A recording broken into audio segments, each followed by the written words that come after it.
Siap beri salam. Assalamualaikum warahmatullahi wabarakatuh. Waalaikumsalam warahmatullahi wabarakatuh. Selamat pagi anak-anak. Pagi, Bu. Apa kabar semuanya? Alhamdulillah baik. Alhamdulillah. Sebelum memulai pelajaran, ayo bangkunya dirapikan terlebih dahulu. Mari kita berdoa bersama.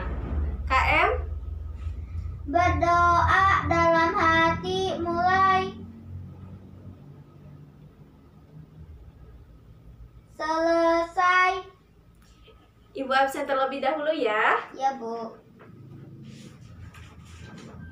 Di sini siswanya ada 40 orang. Siapa yang tidak hadir hari ini? Santi sama Rizal, Bu. Santi dan Rizal. Santi kenapa? Sakit. Sakit. Ya, Rizal, izin. semoga Allah menyembuhkan Santi ya yang sedang sakit. Ya, Bu. Kita mulai saja. Sebelum masuk pada materi hari ini, Ibu terlebih dahulu ingin mereview materi minggu kemarin. Ada yang masih ingat? Ingat, Bu. Ayo, coba acungkan tangan. Silakan Aisyah. Materi kemarin adalah kondisi masyarakat Arab pada saat pra-Islam, Bu. Jadi pada saat pra-Islam itu kepercayaannya menyembah apa? Berhala. Pintar. Baik, sekarang Ibu akan melanjutkan materi, yaitu mengenai dakwah Nabi Muhammad SAW di Mekah. Nah, sebelumnya Ibu akan menjelaskan mengenai riwayat hidup Nabi Muhammad SAW. Ayo, siapa yang tahu Nabi Muhammad lahir pada tanggal berapa? Bu, 12 Rabiul Awal. Tahun? Gajah. Pintar. Jadi Nabi Muhammad lahir pada tanggal 12 Rabiul Awal tahun Gajah. Nama ayahnya bernama Abdullah. Nama ibunya bernama Siti Aminah. Ya, nama ibunya bernama Siti Aminah. Nasab bapak dan ibu Nabi Muhammad itu bertemu pada datuknya. Beliau yang bernama Kilab. Nah, sekarang ibu akan tulis nasab Nabi Muhammad. Yang pertama itu dari Abdul Muttalib. Abdullah ya. Abdullah. Nah, Abdullah itu bin Abdul Muttalib. Abdul Muttalib bin Hashim. Hashim bin Abdi Manaf. Abdi Manaf bin Qusay. Nah, dari Qusay itu ke Kilab. Begitupun dari Siti Aminah binti Wahab binti Abdi Manaf bin Zuhro. Maaf ya tadi bin ya. Bin Zuhro. Ayo.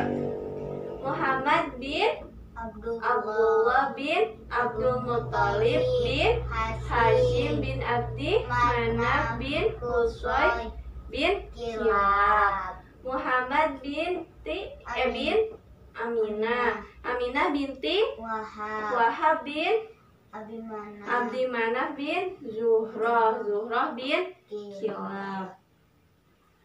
Selanjutnya, Nabi Muhammad itu berasal dari suku Quraisy. Nah, suku Quraisy itu mempunyai kedudukan utama dan kemuliaan yang tinggi di bangsa Arab. Nabi Muhammad pada saat dilahirkan itu sudah dalam keadaan yatim, yakni pada usia 3 bulan dalam kandungan. Saat itu usia Abdullah kurang lebih 25 tahun. Nah, pada awal perkembangan Nabi Muhammad, Baginda disusui dan dibesarkan oleh ibunya sendiri, yaitu Siti Aminah. Karena tradisi bangsa Arab, maka Nabi Muhammad disusukan kepada Suwaibah Aslamiyah dan Halimatus Sa'diyah. Nah, pada usia kurang dari 6 tahun terjadilah peristiwa pembelahan dada Nabi Muhammad oleh malaikat Jibril untuk mengeluarkan bagian-bagian setan darinya. Nah, kejadian ini disampaikan kepada ibunya. Kurang lebih usia 6 tahun, Nabi Muhammad ditinggalkan wafat oleh ibunya. Setelah itu, Nabi Muhammad diasuh oleh kakeknya kurang lebih 2 tahun. Setelah kakeknya wafat, Nabi Muhammad diasuh oleh pamannya, yaitu Abu Thalib. Nah, pada saat ini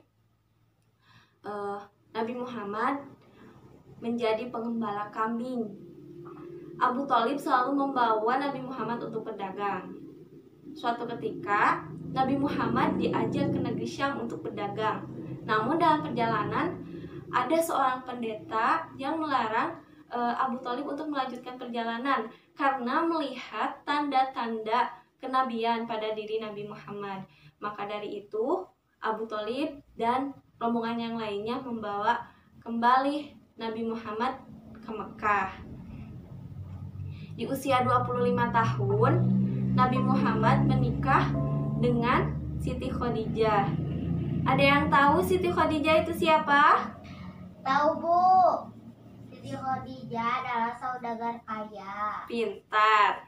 Jadi Nabi Muhammad itu menikah pada usia 25 tahun dengan saudagar kaya yang bernama Siti Khadijah.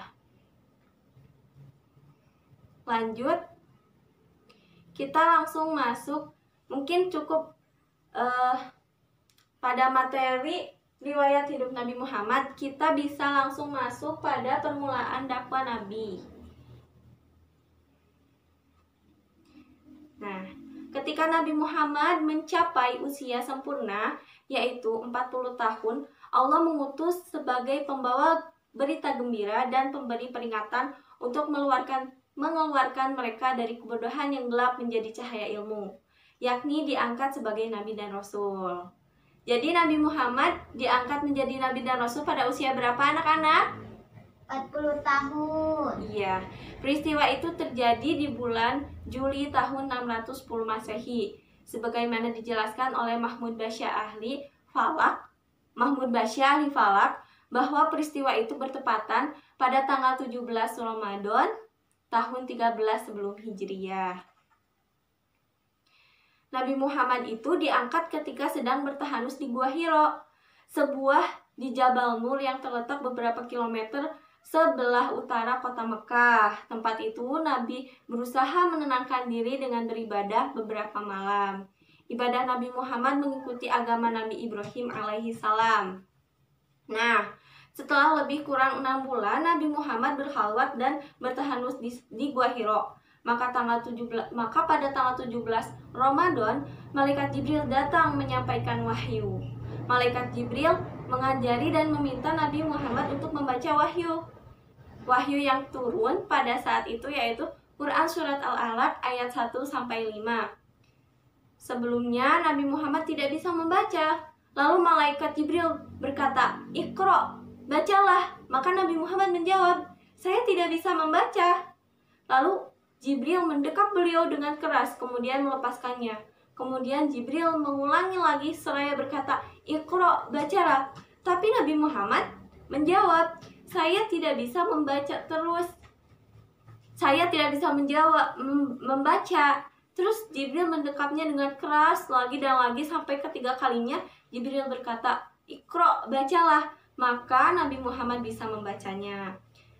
Nah, jadi Quran yang surat yang pertama turun itu yaitu surat apa, anak-anak? Al-Alaq ayat 1-5. Nah, setelah Jibril hilang, maka Nabi Muhammad pulang ke rumahnya. Beliau menceritakan apa yang dialaminya kepada Siti Khadijah. Setelah Khadijah menceritakan, lalu Siti Khadijah itu membawa Nabi Muhammad kepada Warukoh, setelah Khadijah menceritakan tentang apa yang menimpa suaminya kepada Warokoh, Warokoh berkata, "Demi Tuhan yang menguasai jiwaku dalam genggamannya, sungguh engkau adalah nabi umat ini." Jadi, telah datang kepadamu malaikat Jibril, kata Warokoh, yang pernah datang kepada Nabi Musa. Sungguh kaummu akan mendustakanmu, mengganggu dan mengusirmu, kata Warokoh kepada Nabi Muhammad. Nah, dari situ semenjak turun wahyu, maka Nabi Muhammad berdakwah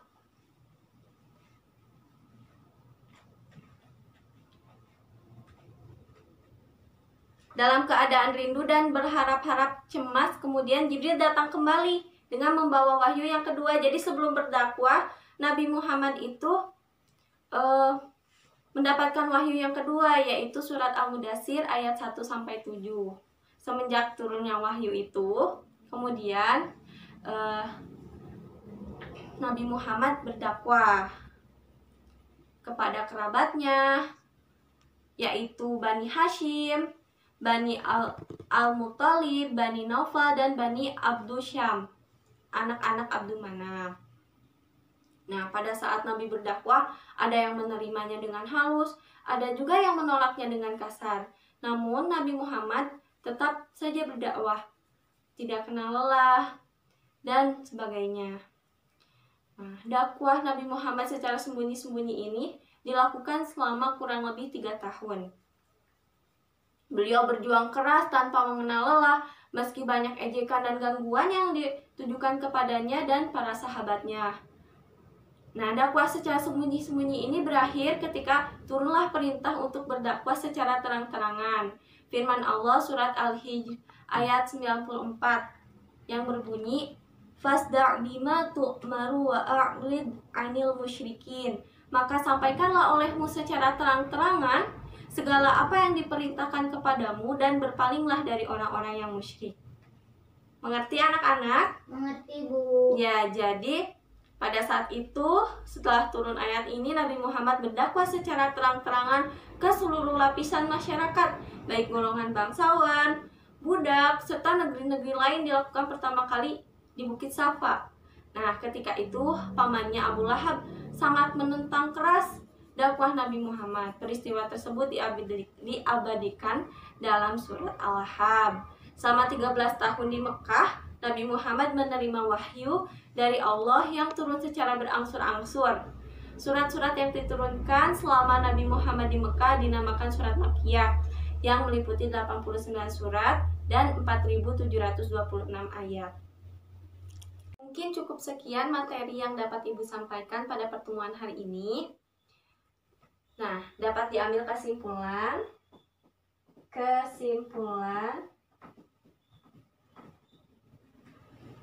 Nabi Muhammad diangkat menjadi nabi dan rasul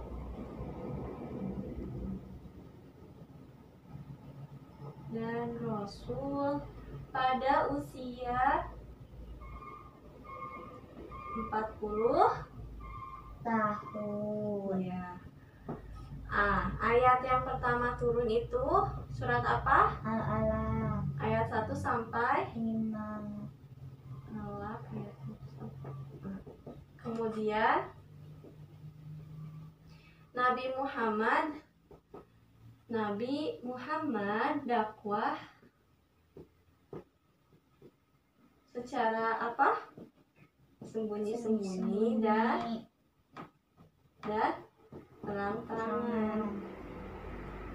Nah, pada sembunyi-sembunyi ini selama kurun waktu 3 tahun. Nah, Nabi Muhammad berdakwah di Mekah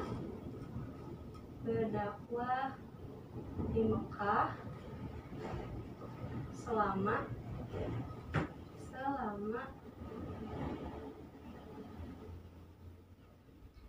13 tahun. Nah, Surat-surat yang diturunkan selama Nabi Muhammad di Mekah itu dinamakan surat apa? Surat Makkiyah, yang meliputi 89 surat dan 4.726 ayat. Dapat dipahami anak-anak? Ya, Bu. Nah, untuk pertemuan selanjutnya, silakan hafalkan Quran surat Al-Alaq ayat 1-5. Nanti Ibu akan tes ya. Ya, Bu. Baik. Silahkan KM untuk menutup doa. Alhamdulillahirabbil alamin. Berdoa dalam hati mulai selesai. Siap beri salam. Assalamualaikum warahmatullahi wabarakatuh. Waalaikumsalam warahmatullahi wabarakatuh.